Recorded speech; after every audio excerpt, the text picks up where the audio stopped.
ಅದನ್ನು ಒಡೆದು ಅಲ್ಲಿ ಒಳಗಡೆಗೆ ಸ್ಮಶಾನದ ಒಳಗಡೆಗೆ ಇಂದಿರಾ ಕ್ಯಾಂಟೀನ್ ರಾತ್ರೋರಾತ್ರಿ ಕಟ್ಟಿಲ್ಲ. ಯಾಕೆ ಅಂತಂದರೆ ಯಾರಿಗೂ ಗೊತ್ತಾಗಬಾರ್ದು, ಯಾರೂ ಪ್ರತಿಭಟನೆ ಮಾಡಬಾರ್ದು ಅನ್ನುವಂಥ ಹಿನ್ನೆಲೆಯಲ್ಲಿ ಮಾಡಿದಂಥದ್ದು.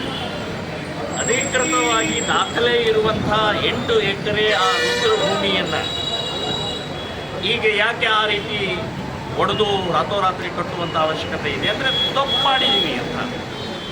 ಸೊ ಆ ಹಿನ್ನೆಲೆಯಲ್ಲಿ ಮಾಡಿದಂಥದ್ದನ್ನು ನಾವು ಪ್ರತಿಭಟನೆಯನ್ನು ಮಾಡಿದ್ವಿ.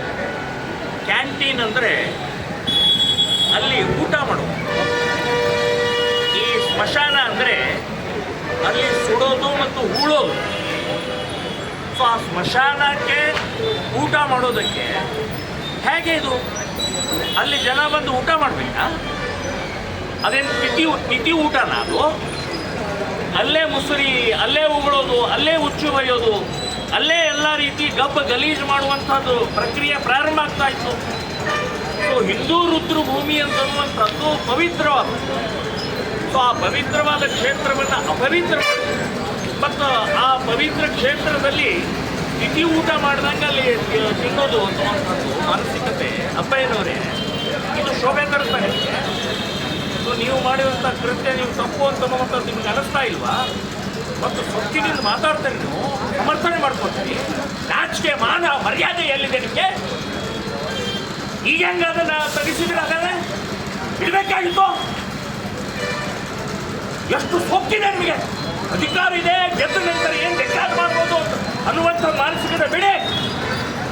ನೀವು ಜನಸೇವಕರು, ಊಟಗಳಲ್ಲ ನೀವು. ಸೊ ಜನರ ಮನ್ನಣೆ ಕೊಡಬೇಕಾಗತ್ತೆ, ಕಾನೂನು ಪ್ರಕಾರ ನಡ್ಕೊಳ್ಬೇಕಾಗತ್ತೆ. ಅದನ್ನು ಬಿಟ್ಟು ಏನು ಬೇಕಾದ ಮಾತಾಡ್ತೀನಿ ಅಂತಂದರೆ, ಈಗ ನನ್ನ ಬಗ್ಗೆ ನೀವೇನು ಮಾತಾಡಿದ್ರೆ ಗೊತ್ತಿದೆ ನನಗೆ. ನನಗೂ ನೀನು ಅಂತ ಮಾತಾಡ್ಬೋದು ನಾನು. ಆದರೆ ನಾನು ಕಳೆದ 50 ವರ್ಷದಿಂದ ಈ ಸಮಾಜ ಸೇವೆಯಲ್ಲಿದ್ದೇನೆ. ವಿರೋಧಿಗಳನ್ನು ಅಥವಾ ಯಾರು ಪ್ರತಿಭಟನೆಕಾರರನ್ನ ಯಾವ ರೀತಿ ಮಾತಾಡಬೇಕು ಅನ್ನೋದು ನನಗೆ ಕಲಿಸ್ಕೊಟ್ಟಂಥ RSS ಇದೆ. ನಿಮಗೆ ಯಾರು ಕಲಿಸಿದಾರೆ? ನಿಮ್ಮ ಅಪ್ಪ ಅಮ್ಮ ಕಲಿಸಿದಾರ? ಇದೇ ಕಲಿಸಿದಾರಾ? ಸೊ ನಾನು ಹೇಳೋದು, ಇವತ್ತು ಅದನ್ನು ವಾಪಸ್ ತಗೊಂಡಿದ್ದೆ, ತೆರವುಗೊಳಿಸಬೇಕು ಅಂತನ್ನುವಂಥ ಹೇಳಿಕೆಯನ್ನು ಹೇಳಿದ್ದು